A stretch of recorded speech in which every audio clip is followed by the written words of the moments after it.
अक्सर ये ख्याल आता है ना कि रात के अंधेरे में जो सपने आते हैं वो असल में हमसे कहना क्या चाहते हैं। चलिए आज हम चेतना के उसी रहस्यमयी सागर में धीरे से उतरते हैं और उन संदेशों को सुनने की कोशिश करते हैं जो हमारी आत्मा हमें भेजती है। पता है, हमारे प्राचीन ग्रंथों में सपनों को आत्मा की आवाज कहा गया है। ये सिर्फ मन की उड़ानें नहीं होती, बल्कि ये तो हमारे अंदर जो ऊर्जा बह रही है ना, और आने वाले भविष्य की जो आहटें हैं, उनका एक बहुत गहरा संवाद होता है। जो हमारा पहला संकेत है वो है स्वच्छ जल। बस एक पल के लिए महसूस कीजिए, एक शांत एकदम निर्मल नदी बह रही है। अगर ऐसा कोई दृश्य सपने में आए तो समझिए कि वो एक बहुत ही गहरा संदेश लेकर आया है। तो अगर सपने में कभी साफ बहता हुआ पानी दिखे तो उसे एक बहुत ही शुभ संकेत माना जाता है। इसका मतलब ये होता है कि जीवन में शांति और सुकून आने वाला है। हो सकता है धन का कोई नया रास्ता खुल जाए, या फिर कोई अच्छी खबर दरवाजे पर दस्तक देने ही वाली हो।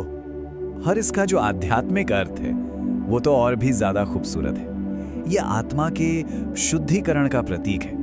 सोचिए, जैसे पानी सारी गंदगी बहा ले जाता है ना? ठीक वैसे ही ये सपना बता रहा है कि आत्मा भी अब निर्मल हो रही है। जो भी मेहनत की गई है, जो भी प्रार्थनाएं की गई हैं, अब वो रंग लाने वाली है।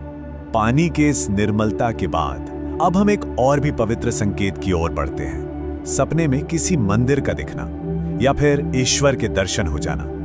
ये एक बहुत ही शक्तिशाली और सच कहूं तो दिल को तसल्ली देने वाला सपना होता है। ये इस बात का संकेत है कि जीवन की कोई बहुत बड़ी मुश्किल या कोई गहरा दुख अब बस खत्म होने वाला है। ये समझ लीजिए कि ये ब्रह्मांड की तरफ से एक आश्वासन है कि सब ठीक हो जाएगा। इसका आध्यात्मिक संदेश ये होता है कि ईश्वर बस याद दिला रहे हैं कि हम बिल्कुल सही रास्ते पर हैं। ये ऊपर वाले की कृपा का एक इशारा है जो बस इतना कहता है कि अपना विश्वास बनाए रखो और आगे बढ़ते रहो।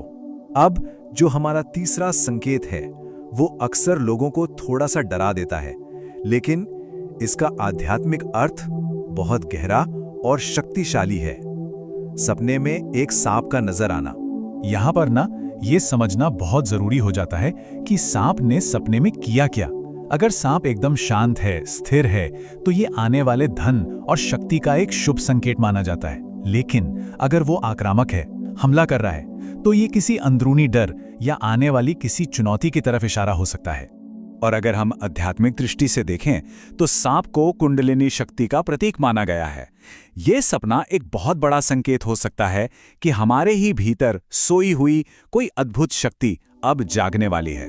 हाँ, ये एक आंतरिक जागरण का समय हो सकता है। तो इन सभी संकेतों से हमें क्या समझना चाहिए? सपने हमें डराने के लिए नहीं आते, बल्कि हमें जगाने के लिए आते हैं। एक तरह से वो हमारे दोस्त हैं, हमारे मार्गदर्शक। तो बस जब भी कोई सपना आए तो उससे डरने की बजाय उसे एक सकारात्मक नजर से समझने की कोशिश करनी चाहिए। और हाँ, सबसे जरूरी बात, अपने कर्मों को हमेशा शुद्ध और सात्विक रखना चाहिए, क्योंकि आखिर में हमारे कर्म ही तो हमारी दिशा तय करते हैं। और अंत में बस एक गहरे विचार पर बात खत्म करते हैं। कहा जाता है कि जैसे हमारे विचार होते हैं, ठीक वैसे ही हमारे सपने बनते हैं, और जैसे सपने बनते हैं वैसा ही हमारा भविष्य। ये एक बहुत ही खूबसूरत चक्र है जो हमेशा चलता ही रहता है।